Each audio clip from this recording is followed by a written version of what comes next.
Good evening and thanks for joining us. Our topics tonight begin with a discussion on Facebook, with its recent leaks from Project Veritas, showing that everyone already knows what political bias big tech has towards Joe Biden. And then we will touch on Joe Biden's COVID plan, which seems not that much different than taking the exact same plan Trump had. And then we will talk about the stance China has outlined for the Biden administration by a Chinese diplomat. Lastly, Secretary of the Commonwealth of Pennsylvania resigned unrelated to the election.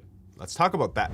Selective speech is not free speech. This probably isn't the first time you've heard that saying by now, but to big tech, it might just be what they want. Selectively, politically, culturally, racially correct language only. In our first topic tonight, Facebook CEO Mark Zuckerberg says he wants to reduce politics on his social media platform as Facebook, Twitter, and other platforms face increasing criticism for creating what some have described as political echo chambers. It's not clear how Facebook will achieve that, considering recent events seems to dictate that conservative news or conservative media is more targeted in the actions of trying to deplatform contents related to politics. Zuckerberg says that one of the top pieces of feedback that they're getting from the community right now is that people don't want politics and fighting to take over their experience on their services.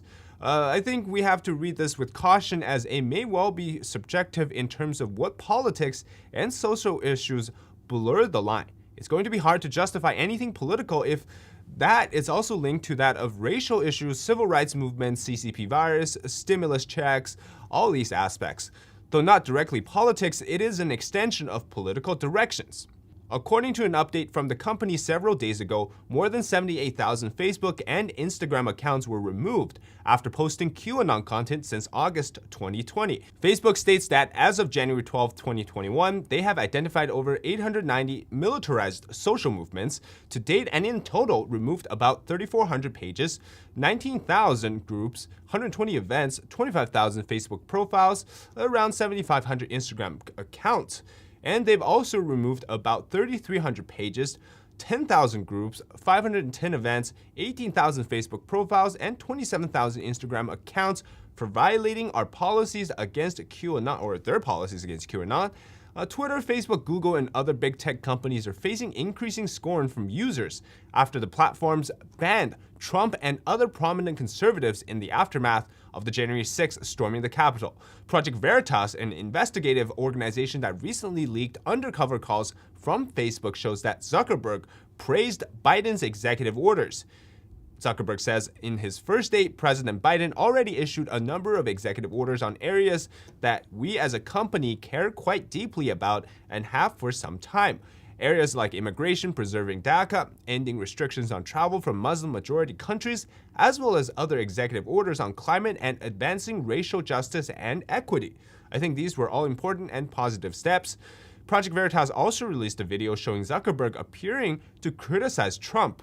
In the leaked clip of Zuckerberg disparaging Trump at a January 7th meeting, he says, "It's so important that our political leaders lead by example, make sure we put the nation first here. And what we've seen is that the president has been doing that opposite of that." Zuckerberg said at the time, the president intends to use his remaining time in office to undermine the peaceful and lawful transition of power. Now, if you recall, the leaks from Twitter CEO Jack Dorsey's calls from Project Veritas displayed quite similar narratives in terms of what they said about Trump and how they paint Trump as this violent president and how they justify banning conservative voices. It's almost like a premeditated and strategized attack. Now, it's not without backlash and reactions to what Facebook and big tech have in general done. Conservative show host Steven Crowder said on February 1st that he's suing Facebook over unfair competition, fraud, false advertising, and antitrust. Crowder's attorney Bill Richmond said on Crowder's YouTube channel that the lawsuit is already initiated, and he accused the tech giant of false advertising, antitrust violations, unfair competition, and fraud. The lawsuit says the key remedy is injunctive relief, which is to stop unfair deceptive acts, and also seeking seven-figure monetary damages. The goal here is forcing honesty and clarity in policy application and enforcement. And that our broader point is that we are pro-business but anti-fraud. Facebook lured consumers and creators to spend money and provide data and views under the promise of not engaging in political, racial, or religious bias in enforcing their policies. But they have done so both expressively and secretively, and hence the suit. Now, conservative commentator Candace Owens in November of the last year also announced a lawsuit against Facebook's fact-checkers, including USA Today and Lead Stories, which is a website that is funded in part by Chinese Communist Party-linked firm ByteDance, who also owns TikTok. Owens says that at the time that it is time to fact-check the fact-checkers, and I'm going to put these suckers through discovery and figure out what the relationship is that they have with Facebook. Now, it's no stranger that Facebook has a very clear political lean. And that is where we are now. Now, to our second topic, Biden's vaccine plan is quite similar to Trump's. Now, when Biden campaigned with the idea that his COVID response was going to be better than Trump, that was his selling point. And now we know it might not be so much better of a plan, if we can even call it, maybe just a name change. Biden unveiled his strategy in the first days of his administration amid a flurry of executive orders. Biden wants a centralized national contact tracing workforce through the establishment of the U.S. Public Health Job Corps. But the plan largely mirrors what Trump was doing, plus the addition of several layers of bureaucracy and the infusion of quasi-Marxist equity agenda into every aspect of the pandemic response. There's now a National Security Council, Principals Community, and the NSC Directorate of Global Health Security and Biodefense, the Global Health Interagency Review Council, the Pandemic Testing Board, among others, all tasked with handling overlapping aspects of pandemic response. And guess what Trump had? A single coronavirus task force, a single unit. Now, despite the sheer volume of activity, a review of Biden's pandemic executive action showed that the majority of the activity the president has ordered was already being performed by the government during Trump's administration. In other words, he's just taking them over. And some orders duplicate existing efforts or task officials working on the response with the equity task of unearthing and rectifying racism and sexism at every turn. Now remember, we're trying to fight a pandemic. Now this is what Biden during a speech in January said. Biden said that if we fail to act, there will be a wave of evictions and foreclosures in the coming month as this pandemic rages on, because there is nothing we can do to change the trajectory of the pandemic in the next several months. Well, other than copying most of Trump's existing procedures in the pandemic, Biden's early steps aren't entirely without urgency. Now, the presidency has been about acting on the warnings of a more dangerous virus strain in South Africa and banning traveling from parts of the nation. Now, the move, nevertheless, isn't a novel idea. Trump already barred travel from China last year with the origin of the CCP virus in the January months of 2020. However, Democrats, including Biden, attacked the ban. Biden also extended the travel bans that Trump had imposed for most of Europe and Brazil. Now, the thing is Biden going to be taking all the credits that Trump has been already doing? Who knows? A new thing Biden did implement was a testing for international travelers up to 72 hours prior to flying. The executive order, which establishes the management structure of Biden's response team, created the position of the COVID-19 response coordinator, a role that Trump had assigned to Vice President Mike Pence. The order takes the response coordinator, Jeff Zients, and doing everything Pence has already been doing since last February, and including the coordination of testing, treatment, equipment, and supply production, also vaccine and public outreach. Now, one of Biden's 7 goals for tackling the pandemic is to execute an aggressive vaccination strategy. His target metrics to administer 100 million vaccines in 100 days was already surpassed by the vaccination pace under Trump. Operation Warp Speed is actually a miracle, right? On Inauguration Day, more than 1.9 million vaccines had already been administered in the United States, according to the CDC. Now, at that rate, the Biden administration could reach its goal in half the time without changing anything about the distribution strategy set up by Trump as part of that Operation Warp Speed, which of more than a dozen executive actions Biden undertook so far related to the pandemic, only 2 includes directives on vaccine, neither of which tackles domestic distribution. On one order, it directs the government to conduct an outreach campaign to promote vaccine trust and uptake among communities of color and other underserved populations. The other one is in order to direct the United States to join the Vaccine Alliance in order to donate surplus vaccines to other nations once there is sufficient supply in the United States, but I think the country is still battling shortage of its own. Now, one of the most recent discussions is that the fact that there is a new rule or multiple rules implemented to double mask wearing one cloth mask over a regular KN95 mask. Now, this has been talked about with Dr. Fauci, and the president's executive orders was mandating masks on federal properties and for interstate travels.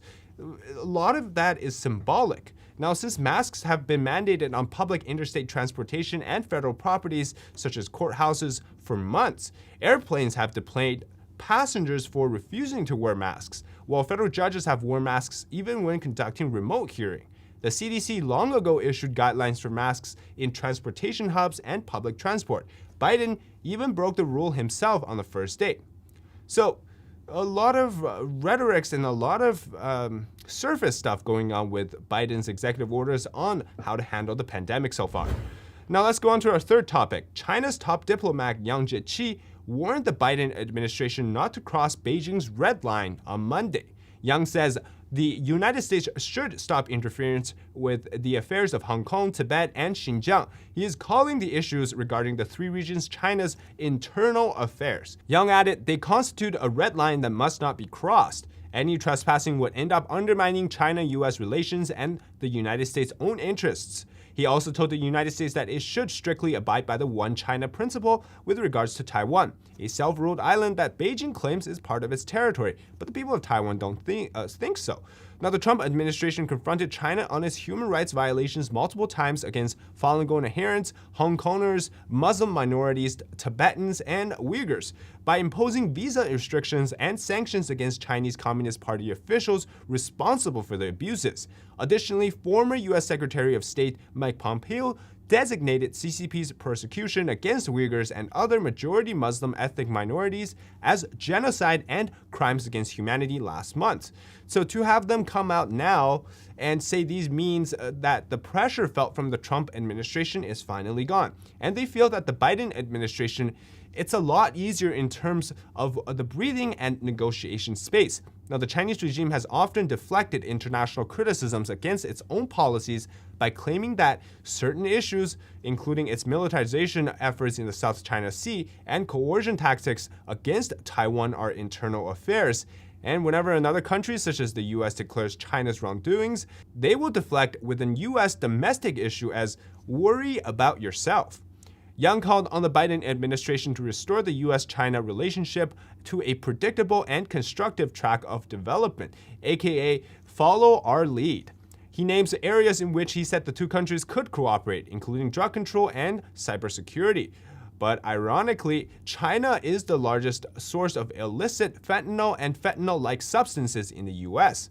Before we go on, if you enjoy the content, make sure to subscribe to the channel and like this video. Comment below and hit the notification button. We have been demonetized by YouTube, which means we can no longer place ads on the video. Now, YouTube is trying to stop us from releasing these truth-telling contents and follow their agenda instead. And we don't want to do that and don't want to cave to the pressure. So therefore, we have a donor box link in the description box below if you want to support us.